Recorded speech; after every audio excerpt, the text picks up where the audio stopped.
네, 오늘 우리에게 주시는 하나님의 말씀은 사도행전 13장입니다.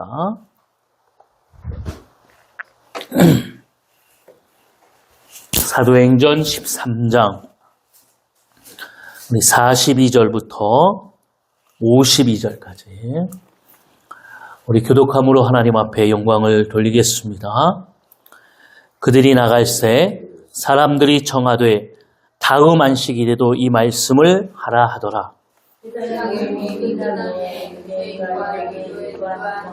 사람들이 많이 바울과 바나바를 따르니 두 사도가 거부하라고 항상 하나님의 은혜가 우리에게 있으라 원하니라. 그 다음 안식일에는 온 시민이 거의 다 하나님의 말씀을 듣고자 하여 모이니 유대인들이 그 무리를 보고 시기가 가득하여 바울이 말한 것을 반박하고 비방하거늘 바울과 바나바가 담대히 말하여 이르되 하나님의 말씀을 마땅히 먼저 너희에게 전할 것이로되 너희가 그것을 버리고 영생을 얻기에 합당하지 않은 자로 자처하기로 우리가 이방인에게로 향하도다.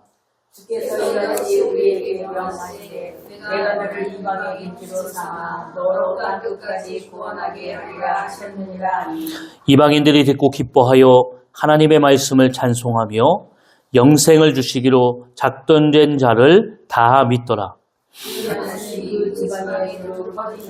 이에 유대인들이 경건한 귀부인들과 그 신의 유력자들을 선동하여 바울과 바나바를 박해하게 하여 그 지역에서 쫓아내니 두 사람이 그를 향하여 밤에 뒷뜰을 끌어버리고 이고니온으로 가거늘. 다 같이 읽습니다. 제자들은 기쁨과 성령이 충만하니라. 아멘. 네. 오늘 사도행전 강의 37번째 시간이고요. 주의 말씀이 두루 버지니라 라는 말씀으로 은혜를 나누도록 하겠습니다. 저희가 오늘은 이제 10월 마지막 주가 되면 전 세계 교회가 종교개혁주일로 지키게 됩니다. 종교개혁은 1517년에 마틴 루터가 비텐베르크 성당 문 입구에 95개 조항의 방박 성명을 내고 공개 질의를 시작하게 됩니다. 이게 종교개혁의 시작입니다.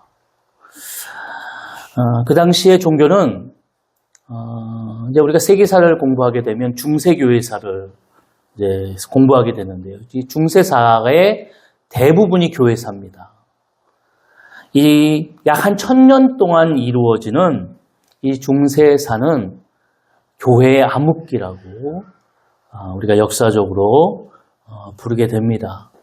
그 이유는 우리가 사도행전을 보는 것처럼 이제 교회가 세워지게 되고 이 교회를 통하여서 569년까지 교회는 박해를 받게 됩니다. 그렇지만 그 박해 속에서도 믿음을 지키게 됐고요. 570년에 로마가 교회를 말하자면 로마의 국교로 삼게 됩니다. 어떻게 보면 이게 기독교의 가장 어려운 시대를 맞이하는 문이 열리는 겁니다. 로마의 국교가 됐으니까 기독교가 되게 좋을 것이다. 이렇게 생각하지만 국교가 된 후에 시간이 지나면서 교황의 권위는 점점 강화됐어요. 그리고 역사 속에 보면 더 나아가서 교황이 황제를 임명하는 어떻게 보면 임명권까지 갖게 됩니다. 그러면 교회가 어떻게 될까요? 교황의 힘이 황제보다 더 크게 되어지는 거예요. 그러니까 교황이 임명한 황제가 교회의 여러 가지 보호 속에 교회가 잘 이루어질 수 있도록 교회가 더 부를 쌓을 수 있도록 교회가 더 힘을 가질 수 있도록 서로 보완 작업을 하는 겁니다. 그러니까 교회는 시대의 빛이 돼야 되고 소금이 돼야 되지 교회가 정치적인 성향과 정권의 교회가 합해지게 되면 교회가 가져야 되는 힘을 잃게 됩니다. 이런 사건이 있어요. 세계사에 나오는 이야기인데요. 한 교황이 이제 사람들이 줄을 서게 돼요. 뇌물을 가지고 이 교황의 그 집에 또 성당에 줄을 서게 됩니다. 그러니까 이 교황이 뭐라고 한 신학자한테 이야기하냐면 이제 은과 금이 없다라고 하는 말은 없어졌다. 이렇게 아주 자부심을 가지고 이야기했어요. 그랬더니 그 신학자가 이렇게 이야기했다고 역사 속에 기록됩니다. 맞습니다. 은과 금이 없어진 것은 다 지나갔습니다. 그러나 그 뒤에 예수의 이름으로 일어나 걸으라고 하는 이 말도 없어졌습니다. 그러니까 교회라고 하는 분명한 본질이 뭔가, 하나님이 왜 교회를 세우셨는가에 대한 분명한 뜻을 잃어버리게 되면 교회는 자동적으로 타락하게 됩니다.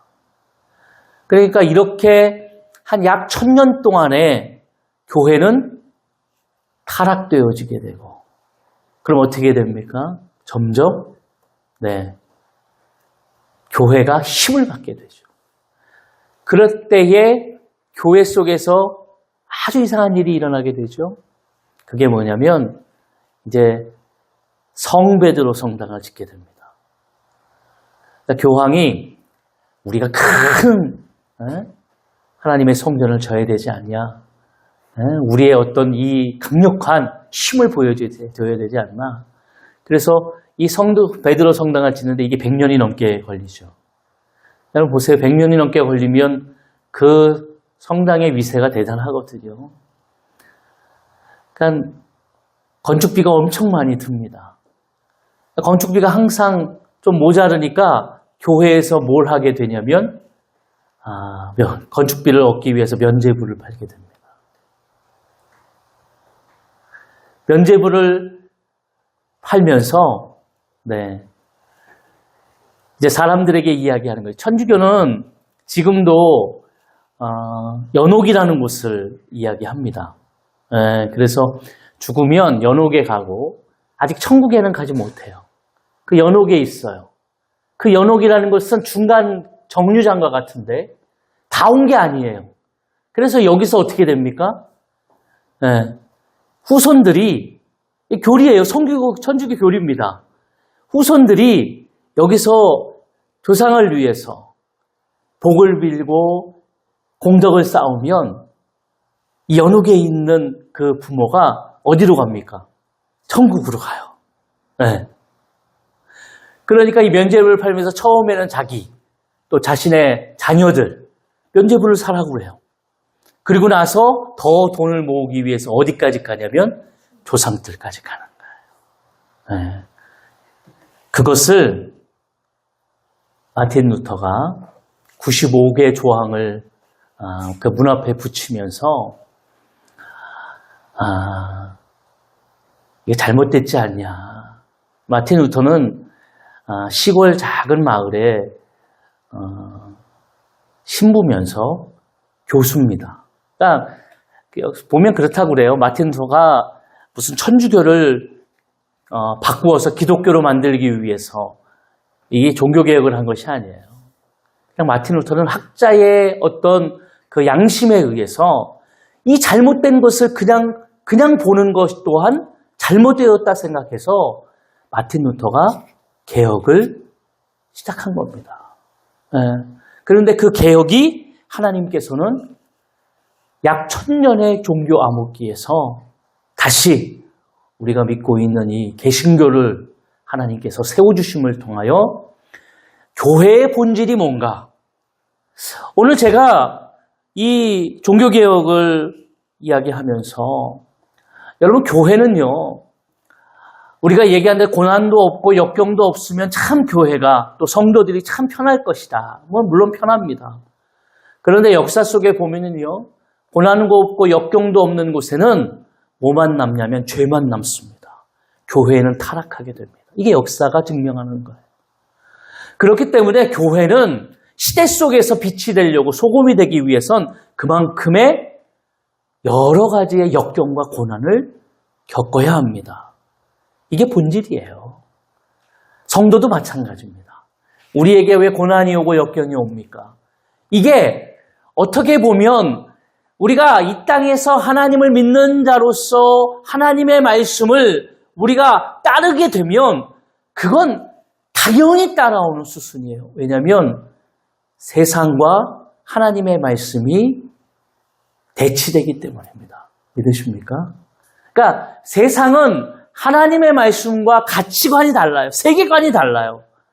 그런데 세상 사람들의 가치관과 세계관을 따르면 우리가 하나님을 믿는 자가 아닌 거예요. 하나님을 믿는 자는 그래서 예수님이 말씀하신 것처럼 나를 미워하는 것처럼 너희도 미워하게 된다. 우리에게 오늘도 하나님의 은혜 속에서 주어졌던 이 개혁의 역사가 어떻게 보면 사도행전의 역사입니다. 우리가 지금 보고 있는 이 사도행전의 역사가 개혁의 역사죠.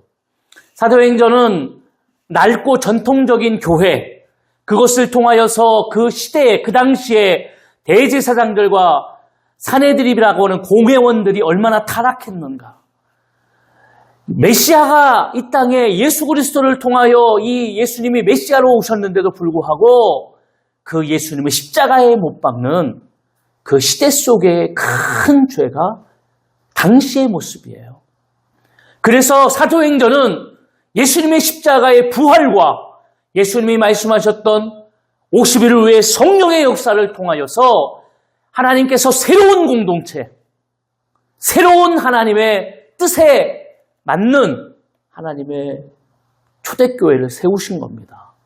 이 교회의 역사와 교회가 어떻게 오늘 우리가 믿고 있는 교회로서의 분명한 하나님의 뜻에 따라 이루어지고 있는가를 우리가 다시 한번 말씀을 통하여서 깨닫게 되어지기를 원합니다.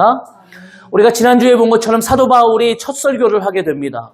그 설교는 우리가 스데반의 설교를 들었던 것 같이 팩트, 사실에 기반한 설교입니다. 역사적인 사실. 그렇기 때문에 역사적인 사실 속에서 사도 바울은 역사적인 그 기반 속에서 다윗의 자손을 통하여 하나님이 분명히 이 땅에 보내시기로 약속하신 메시아가 오셨다. 그분이 예수 그리스도고 그 메시아는 성경에 기록된 데도 십자가에 못 박혀 돌아가셨고 3일 만에 부활하셨다. 이 일에 우리가 증인이다. 할렐루야. 이것을 정확히 얘기했습니다. 그 시대 속에서 교계의 지도자들이 잘못된 것, 그것이 너희가 잘못한 것이라는 것을 분명히 지적하고 있어요. 너희가 그 잘못된 것을 통하여 지금 너희도 하나님을 잘못 믿고 있다. 이것을 지적하고 있는 것입니다. 오늘 사도 바울이 이야기하고 있는 이 도시는 어떻게 보면 굉장히 제가 세 가지의 특징이 있다고 했죠. 하나는 이 도시는 헬레니즘 문화가 있는 도시입니다. 그리고 이 도시는 로마의 통치를 받는 것이에요. 또 하나는 그럼에도 불구하고 회당이 세워질 정도의 유대인들이 있는 곳입니다. 그러니까 혼합적인 도시예요. 헬레니즘의 그리스의 문화와 로마의 통치를 통하여 로마의 문화와 또 유대인들이 가지고 있는, 말하자면 이 혼합적인 이 도시는 그렇기 때문에 굉장히 독특하지만 굉장히 혼란스러울 수 있습니다.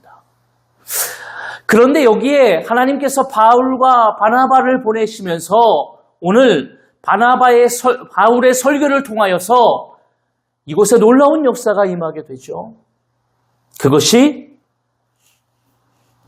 오늘 42절의 이야기입니다. 우리 42절을 다시 한번 볼까요? 그들이 나갈새 사람들이 청하되 다음 안식일에도 이 말씀을 하라 하더라. 바울의 설교는 핵심을 찔렀고 오늘 거기서 하나님의 말씀을 듣던 자들에게 다음 주에도 이 말씀을 듣고 싶다라고 이야기했어요. 제가 종교개혁을 이야기했는데요. 여러분, 말씀을 듣고 말씀을 깨닫는다는 것이 얼마나 큰 은혜인지 모릅니다. 우리는 누구든지 하나님의 말씀을 들을 수 있어요. 그래서 히브리서에 보면 만인 제사장이라고 우리를 이야기하죠. 누구든지 하나님 앞에 나가서 주님께 기도하면 우리가 제사장이 되어서 어떻게 합니까? 예배할 수도 있고 회개만 하면 우리 죄를 살 수 있는 은혜가 우리에게 임한 거예요. 큰 은혜죠. 여러분, 종교개혁을 하면서 마틴 루터의 그 조항 속에 보면 마틴 루터가 외친 처음에 저 1조항이 뭐냐면 말씀으로 돌아가야 된다고 하고 있어요. 왜 그런 얘기를 했는지 아세요? 그 당시에 이 초대 종교 중세교회는 성경이 뭐로 돼 있었냐면 라틴어로 돼 있었습니다. 그리고 이 성경을 누구만 해석할 수 있었냐면 신부만 해석할 수 있었어요. 그리고 설교를 뭘로 했는지 아세요? 라틴어로 설교를 했어요. 근데 그 당시 라틴어를 다 아는 게 아니에요. 그러면 라틴어를 모르니까 신부가 설교를 해도 그 말을 어떻게 해요? 못 알아들어요. 뭔 설교했는지 몰라요. 저희가 사무엘상을 지금 보고 있는데 사무엘상 처음 시작에 하나님께서 뭐라고 이야기하셨어요? 말씀이 기이하고 말씀이 기이해요. 말씀이 들리지 않아요. 그리고 하나님의 이상이 없어졌어요. 시대가 암울한 것은 시대가 죄악 가운데에 타락할 수밖에 없는 것은 하나님의 말씀이 들리지 않을 때, 하나님의 말씀이 깨닫게 되지 않을 때 그 시대는 죄악 가운데 타락할 수밖에 없는 겁니다. 여러분, 이 시대 속에서 말씀이라고 하는 것은 그냥 듣는다고 말씀이 들려지는 게 아니에요. 말씀이 들려질 때에 그 말씀이 우리에게, 우리가 레마의 말씀이라고 그러는데 레마의 말씀이라는 것은 오늘 나에게 주신 말씀입니다. 할렐루야. 그 나에게 주신 하나님의 말씀을 깨닫고 그 말씀을 통하여 내 삶이 변화되어지는 그것이 말씀이 들려지는 겁니다. 말씀을 들었는데도 삶은 변화가 없고 그냥 찜찜하고 형식적으로 교회에 와서 말씀을 듣고 끝나는 그런 모습이 아니라는 거예요. 그렇기 때문에 초대교회의 마가다락방에 성령의 역사가 임했을 때 그 120문도가 그 성령의 역사를 통하여 그 성령 하나님이 뭘 했습니까? 우리는 불의 역사가 임했고 막 뜨거웠고 그런 것만 기억하지만 아니요. 성령 하나님이 그 말씀을 깨달을 수 있도록 풀어주셨어요. 이게 성령의 지혜입니다. 하나님이 예수 그리스도가 누구인지를 분명히 깨달을 수 있도록 하나님의 지혜를 통하여 성령의 지혜를 통하여 풀어주신 줄로 믿습니다.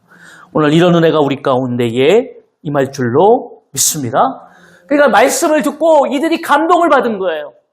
어떻게 보면 이 바울의 설교는 그들의 마음에 그들의 심령을 쪼개는 살아있는 생명의 말씀처럼 히브리서에 기록된 대로 아주 날선 검과 같이 예리했어요.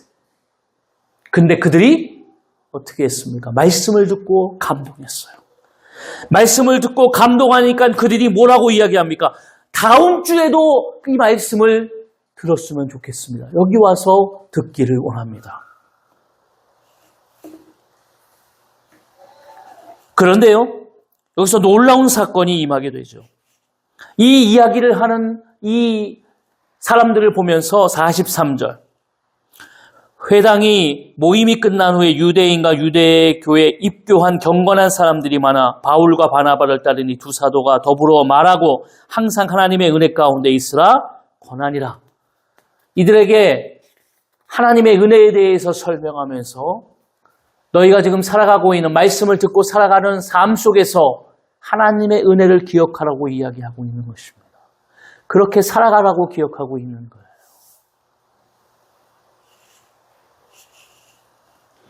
왜냐하면 말씀을 듣고 나아가는 그들의 삶에 어떤 삶의 역사가 주어지는지를 알고 있기 때문이에요.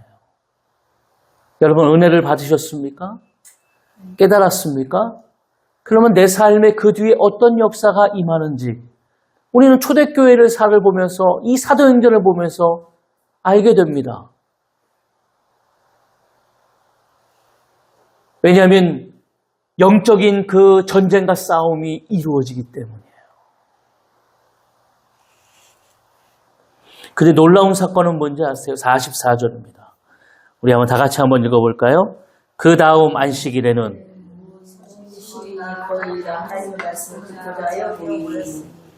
네, 어떻게 해요? 온 시민이 거기다 하나님의 말씀을 듣고자 하여 모였어요.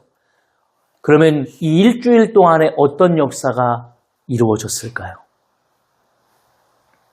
사람들이 그 은혜 받았던 이야기들을 나누는 겁니다. 이게 뭐예요?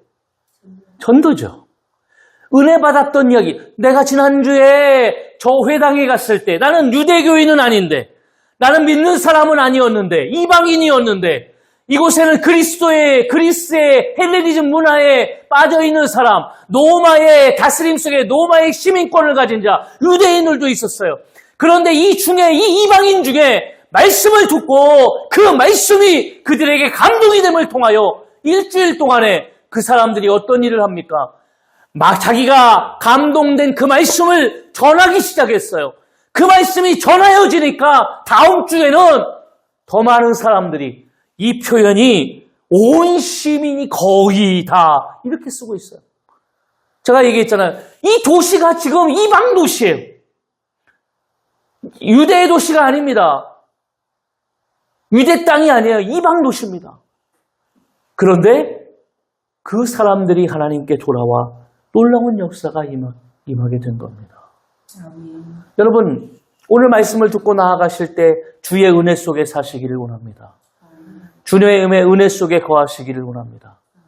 우리는 오늘도 그 은혜를 깨달아야 되는 것은 오늘도 이 교회의 성전문을 나아가면서 우리에게 주어지는 이 풍파와 같은 영적인 전쟁, 이것이 표면적으로 우리 삶에 오면 여러 가지 사건과 환경의 문제와 고난과 물질의 어려움과 이런 여러 가지 문제로 우리에게 나타난다는 얘기예요. 그때 무엇을 떠올리라는 얘기입니까? 하나님의 은혜, 예수 그리스도의 십자가의 그 사랑과 은혜를 기억하라는 것입니다. 오늘 그 예수님은 부활하셨고 그 부활의 소망과 은혜가 오늘 우리를 통하여서 오늘 하나님 앞에 나아갈 수 있도록 우리를 붙드시고 인도해 주실 줄로 믿습니다. 하나님의 감동이 이들에게 임했습니다. 그랬더니 이들이 모임을 받아 은혜를 받고 아까 이야기한 대로 유대에 입교한 사람들, 유대인으로서 그들이 다시 말하면 하나님의 자녀로서 교회가 부흥되어지는 역사가 임하게 된 거예요. 근데 읽어보세요. 교회라는 곳이 우리가 볼 때 거룩한 곳이어서 거룩한 자만 모이고 이 교회는 문제도 없고 그렇습니까? 아니에요. 교회는 별 사람이 다 모이는 곳이에요. 교회는 별 사람이 다 모이니까 교회는 여러 가지 문제와 어려움을 내재하고 있어요. 45절, 이런 놀라운 영적인 역사가 임하고 있는데 유대인들이 그 무리를 보고 시기가 가득하여 바울이 말하는 것을 반박하고 비방했다. 여러분 보세요. 하나님의 복음이 증거되어지고 그 복음이 이방 땅에서 오늘 그들 가운데 어떻게 됩니까? 오늘 영적인 역사를 통하여 구원받는 역사가 임하게 돼요. 그런데 기존의 유대인들 중에 뭐 하는 자들이 있어요? 시기하는 자들이 있어요. 그리고 비방하는 거예요. 우리는 요나서를 잘 알죠. 하나님이 요나를 통해 니느웨로 가라 이렇게 얘기했더니 요나가 마음에 들지 않아요. 왜냐하면 니느웨는 그 당시 우리나라와 일본과 같이 그 이스라엘을 아주 못살게 구는 아주 침략하는 그런 나라예요. 그러니까 요나 마음에 니느웨에 가기 싫어요. 그런데 요빠라는 항구에 가니까 마침 니느웨 배보다 뭐가 먼저 나와요? 다시스로 가는 배가, 반대로 가는 배가 눈에 띄어요. 그러니까 다시스로 가게 돼요. 그런데 풍파와 역경을 통하여 나중에 할 수 없이 요나는 이게 나 때문인가 봐요. 그리고 바닷속에 빠집니다. 그리고 기다렸다는 듯이 물고기가 삼키게 되고 물고기에서 3일을 있게 되는데 우리가 요나서를 보았지만 요나가 그 가운데 회개를 막 하던가요? 아니요. 요나서를 잘 해보면 장탄식이 이어지는데 그것은 자신의 뭘 지금 한탄하는 겁니까? 자신의 신세를 한탄하고 있어요. 그리고 그 물고기 뱃속에서 어디로 갑니까? 니느웨로 가게 돼 있어요. 왜 요나가 회개한 것이 아닙니까? 요나의 모습을 보면 알죠. 하기 싫은데 시키니까 자신의 지금 형편과 사정, 신세가 한탄되어지는 거예요. 깨달음이 아니에요. 그러니까 니느웨로 가가지고 뭐라 그래요? 한나절 복음을 증거해요. 그것도 열심히 증거하는 게 아니고 믿든지 말든지. 그런데 놀라운 그 열심히도 아닌데 놀라운 역사가 일어났어요. 느느웨 왕부터 신하들, 백성들까지 막 하얀 옷을 입고 막 그들이 회개를 한단 말이에요. 이걸 보니까 요나가 기뻐해야 되는데 안 기뻐해요. 짜증이 났어요. 뭐 이런 일이 있냐고. 그리고 나서 이렇게 그늘이 있는 곳에 가지고 앉아가지고 요나가 아니 기뻐해야죠. 길길이 뛰어야죠. 하나님이 자기에게 니느웨 같은 성에 복음을 증거하게 하고 복음을 증거했는데 놀라운 역사가 임했으면 기뻐해야 되잖아요. 선지자가. 근데 앉아가지고 뭐 이런 일이 다 있어. 그리고 막 궁시렁궁시렁 대고 있는데 햇볕이 내리쬐니까 이 그늘이었던 이 그늘을 주었던 잎들이 말라요. 없어졌어요. 그랬더니 요나가 뭐라고 그래? 하나님 참 이렇게 아니 이 그늘도 이렇게 나를 어렵게 한다고 그러면서 내가 죽었으면 좋겠다고 막 그러면서 막 얘기해요. 그랬더니 하나님이 뭐라고 그래요? 너는 지금 이 그늘 이거 조금 없어진 것 때문에 이렇게 심통을 부리고 짜증을 내고 그러는데 나는 저 니느웨 백성이 내가 사랑하는 백성이다. 여러분 우리가 살아가면서 이 유대인들이 가졌던 이 자신들을 하나님께서 선택하셨어요. 선택된 백성이라는 선민 백성의 사상이 오늘 우리가 처음에 이 사도행전을 보면서 알았지만 이방인에게 복음이 증거된다고 하는 이 문제가 얼마나 그들에게 큰 문제로 다가오는지를 알게 됩니다. 베드로도 그랬고요. 예루살렘에 있는 사도들이 다 이방인에게 복음이 증거된다고? 그런데 놀라운 역사는요. 하나님은 이방인에게 복음이 증거되어지는 역사를 하나님께서 계획하고 계셨습니다. 이게 47절 말씀이에요. 47절 말씀 다 같이 한번 읽어볼까요? 주께서 이같이 우리에게 명하시되 내가 너를 이방의 빛으로 삼아 너로 땅끝까지 구원하게 하리라 하셨느니라. 한번 찾아보겠습니다. 이 말씀이 이사야 49장 6절에 있는 말씀인데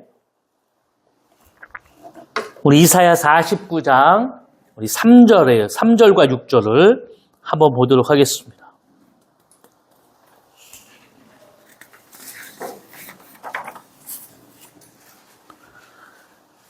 이사야 49장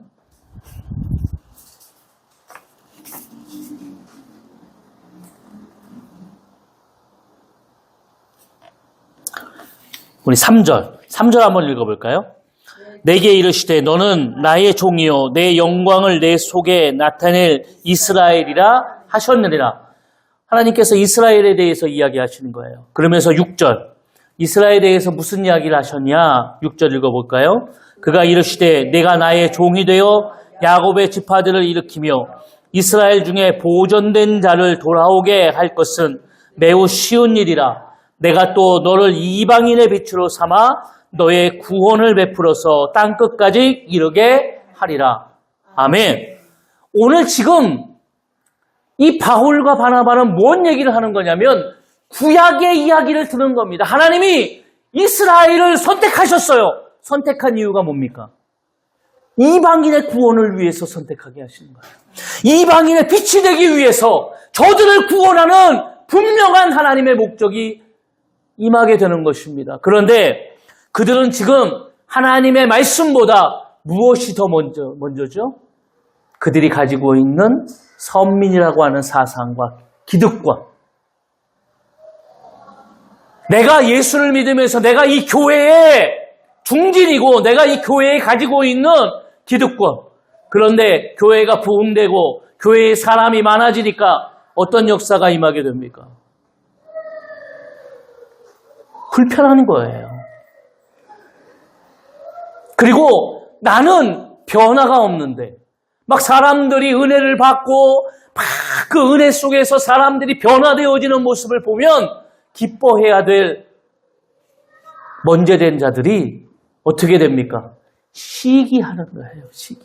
그러니까 사도 바울이 46절에 뭐라고 이야기합니까? 바울과 바나바가 담대히 말하여 이르되 하나님의 말씀을 마땅히 너희에게 먼저 너희에게 전할 것이로되. 그러니까 먼저 너희에게 전한다는 말이 뭐예요? 이들이 불편해하는 거예요. 왜 우리에게 먼저 하지 않냐? 이유가 뭐죠? 너희가 그것을 버리고 영생을 얻기에 합당하지 않은 자로 자처하기로 우리가 이방인에게 전한다. 이게 무슨 말이에요? 하나님의 말씀을 듣지 않는다는 얘기예요. 하나님의 말씀이 선포되어지고 너희에게 전하여지지만 그 말씀을 너희가 듣지 않는다. 이 말은 그 말씀대로 살지 않는다는 얘기예요. 영생을 버렸다 이 말은 너희가 무엇대로 사는 거예요? 너희 마음대로 살아간다는 얘기예요.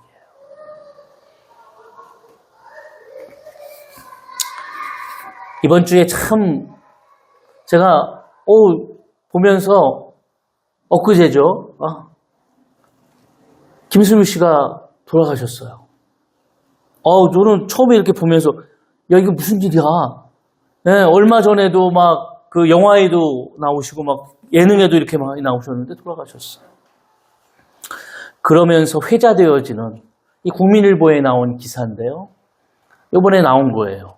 근데 이게 원래 국민일보에 김수미 씨가 간증했던 내용이에요. 그 말이 뭐냐면 진작에 알았더라면 이런 고백이에요. 이것은 김수미 씨가 간증을 하는데요. 자기는 1949년에 전북 군산에서 출생을 하고 모태신앙이었어요. 그리고 학교도 개신교가 세워지는 그러니까 미션 스쿨이죠. 숭의여중과 숭의여고를 졸업했어요. 그런데 탤런트 길에 쓰면서 모태신앙을 가졌지만 하나님을 제대로 믿지 않았어요. 그리고 더 나아가서 이 모태신앙이 되게 깊더라고요. 군산에 가면 군산신흥교회라고 있는데 이것이 할아버지가 세운 교회예요. 제가 보면서 이거 처음 알았어요. 저도요. 예. 그런데 하나님을 못 만나니까 어떻게 합니까? 예.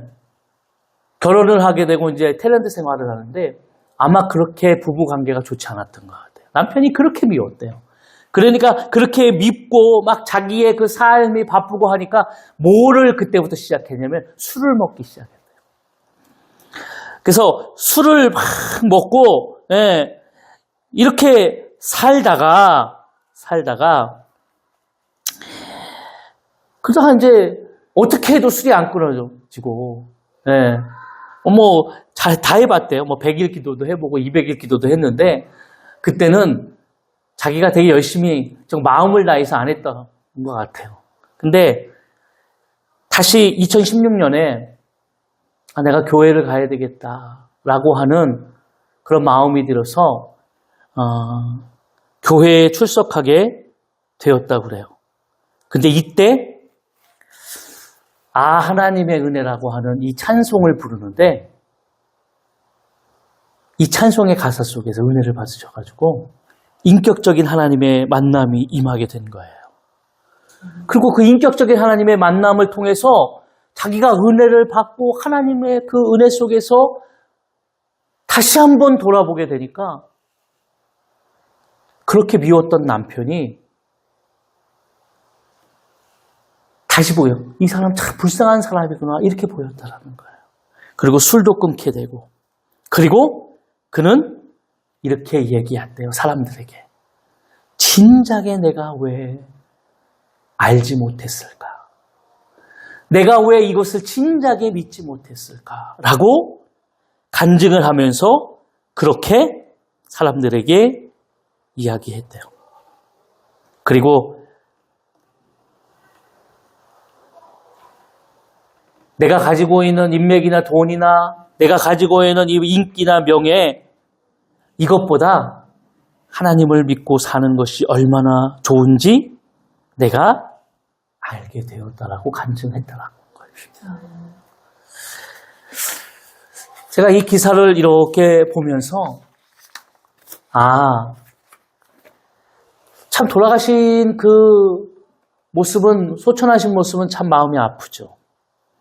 그러나 그 인생 속에서 하나님을 만남을 통하여 주님 앞에 가셨다라고 하는 이 기사가 위로가 되고 힘이 되어지고 또 이것이 많은 사람들에게 큰 영향이 되어지기를 원합니다. 여러분 이 시대 속에서 하나님이 바라시는 것은 하나님의 말씀을 듣고 이방인에게 주어졌던 그 은혜 속에서 그들이 그 말씀을 통하여 변화되어졌던 것처럼 오늘 우리도 그 안에서 은혜를 받고 변화되어지는 역사가 임하게 될 줄로 믿습니다. 종교개혁이라고 하는 이 이야기 속에서 우리가 이 시대를 바라보는 분별의 역사에 은혜가 임하기를 원합니다. 눈이 띄어져야 됩니다. 왜 하나님의 교회가 세상을 향해 기도해야 되고 왜 하나님의 교회가 세상을 향해서 복음을 증거해야 될까? 이것은 하나님이 이 시대 속에서 이 세상을 사랑한다라고 하는 분명한 하나님의 뜻이 임하기 때문입니다. 세상은 우리가 바라봤을 때 점점 죄악 가운데에서 소망이 없어집니다. 점점 자신의 욕심과 탐욕 속에서 살아가는 그런 모습으로 우리에게 보여지게 되죠. 이것을 교회가 하나님의 성도인 내가 감당해야 될 분명한 하나님의 뜻이 있는 줄로 믿습니다. 이것을 하나님이 내 지식을 쌓는데, 내 돈벌이를 하는데, 성공을 하는데, 권력을 갖는데 내가 이것을 쓰기 위해서 주신 것이 아니란 얘기예요. 여러분 보세요. 48절에 이방인들이 듣고 기뻐하여 하나님의 말씀을 찬송하며 영생을 주시기로 작정된 자들은 다 믿더라. 어떤 역사가 임했습니까? 그들이 기쁨을 회복하고 그들이 하나님을 찬송하는 하나님께 영광을 돌리는 놀라운 역사가 임하게 되었다라는 얘기예요. 여러분 시대 속에서 오늘 기쁨을 잃어버린 자들이 얼마나 많습니까? 하나님을 믿는다라는 것은 하나님이 우리에게 주시는 기쁨과 평안이 회복되어지는 거예요. 그래서 평강의 왕으로, 평안의 왕으로 오신 예수 그리스도는 오늘도 우리가 주님 안에서 그 평안을 누리며 살아가기를 원하시는 겁니다. 그것은 우리가 하나님과 인격적인 만남을 통해서 우리가 주님 안에 거할 때 이루어지는 줄로 믿습니다. 여러분, 이렇게 방해가 있고 시기가 있고 비방이 있었지만 49절에 주의 말씀이 그 지방에 두루 퍼진다.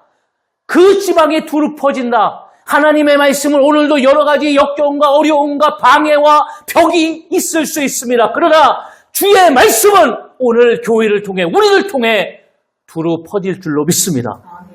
우리 교회를 안 나온다고? 괜찮습니다.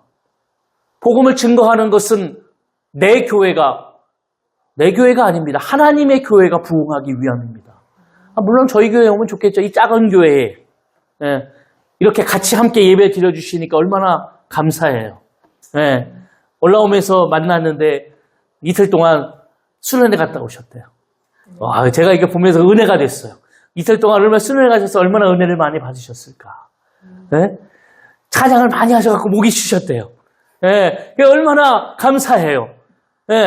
우리가 함께 다른 교회에 다니고 내 교회 이 교회가 아니라 함께 예배할 수 있는 그 은혜. 우리가 복음을 증거할 때 우리 교회만 와야 되나요? 아니요. 뭐 두란노 교회 가면 어떻습니까? 다른 교회 가면 어때요? 하나님의 교회가 부흥하는 것이 하나님의 뜻이 아닐까요? 그리고 이 비방과 시기는 끝나지 않고 50절에 보면 또 그 유대인들이 말이죠. 권력의 힘을 가지고 바울과 바나바를 쫓아냅니다. 바나바가 뭐라고 그래요? 두 사람이 그를 향하여 발에 티끌을 떨어버리고 이고니온으로 가고는 그냥 그럼 우리 간다고 그러고 그냥 가요. 하나님의 뜻인 겁니다. 하나님이 우리를 옮기시는구나. 하나님이 여기서 우리가 감당해야 될 뜻을 다 이루셨구나. 하나님의 계획과 뜻을 깨닫게 되면 우리 인생이 주님 안에서 내가 무엇을 하며 무엇으로 가는지 그 목적을 분명히 깨닫게 되는 것입니다. 이게 분별이에요. 우리에게 이런 은혜가 임하기를 원합니다. 가라 하면 가는 것이죠. 성경에 보면 이것이 어떤 역경을 통하여 그 어려움을 통해서 억지로 밀려서 아니요. 그렇게 갔어요. 근데 52절에 뭐라고 성경이 기록합니까? 제자들은 기쁨과 성령이 충만하니라. 이게 하나님의 결과적인 모습이에요. 그들이 갔어요. 감을 통하여 암울해지고 그 어려움을 통하여서 교회는 점점 쇠락하는 것이 아니요. 그들에게 기쁨과 성령 충만함을 통하여서 하나님의 복음의 씨앗이 인격적으로 만나는 그들의 삶이 시대를 변화시키는 하나님의 놀라운 역사가 임한 줄로 믿습니다. 우리가 지난주에 제가 이야기하면서 우리의 삶 속에 하나님 앞에서라고 하는 우리가 오늘도 하나님 앞에서 어떻게 살고 있는가라고 하는 분명한 뜻을 가지고 살아야 된다라고 제가 이야기했습니다. 오늘 우리의 이 삶이 종교개혁과 같이 이 시대를 변화시킬 수 있는 힘이 되고 능력이 될 줄로 믿습니다. 오늘 일상을 또 일주일 동안 살아가실 텐데요. 내게 주시는 그 일상 속에서 내게 힘이 없습니다. 내게 지혜가 없을 수도 있습니다. 그러나 우리가 하나님을 바라보고 의지할 때 내 조그만 힘이랄지라도 내 조그만 지식이랄지라도 그 지혜를 통하여서 오늘 내 일상과 주의를 변화시킬 수 있는 시대를 변화시킬 수 있는 하나님의 자녀로서의 분명한 사명을 감당케 하실 줄로 믿습니다. 그렇게 나아가시기를 주의 이름으로 부탁을 드리겠습니다. 우리 이 시간에 하나님 앞에 찬양으로 결단하며 봉헌하겠습니다. 우리에게 소원이 하나 있네. 우리에게 소원이 하나 있네. 주님 다시 오실 그날까지 우리 가슴에 새긴 주의 십자가 사랑 나의 교회를 사랑케 하네. 주의 교회를 향한 우리 마음 아멘. 희생과 포기와 가난과 고난 하물며 죽음조차 우릴 막을 수 없네. 우리 교회는 이 땅에 임하 교회되게 예배되게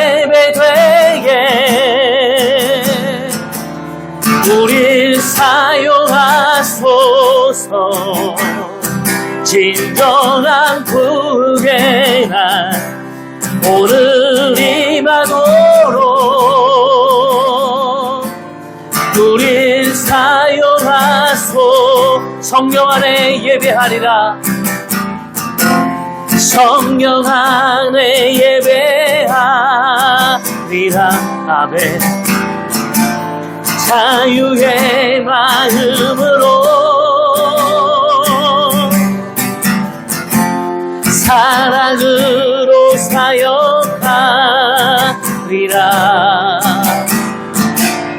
교회는 생명이니 교회를 교회되게 예배되게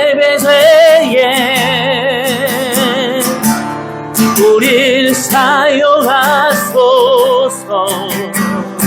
진정한 부흥의 날 오늘 임하도록 우릴 사용하소서.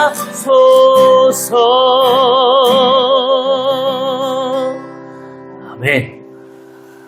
오늘도 우리를 통하여 이루어 가실 하나님의 분명한 뜻, 교회를 통해서 이루어 가실 분명한 뜻을 깨닫고 나아갈 줄로 믿습니다.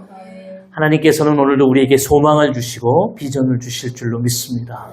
오늘 우리가 결단하면서 하나님, 나를 통해 이 모든 일들이 하나하나 이루어지게 해달라고 내 부족함과 연약함을 주님 앞에 내어 맡기며 주님을 의지하는 마음으로 우리 시간 다 같이 하나님 앞에 간절한 마음으로 결단하며 기도하겠습니다.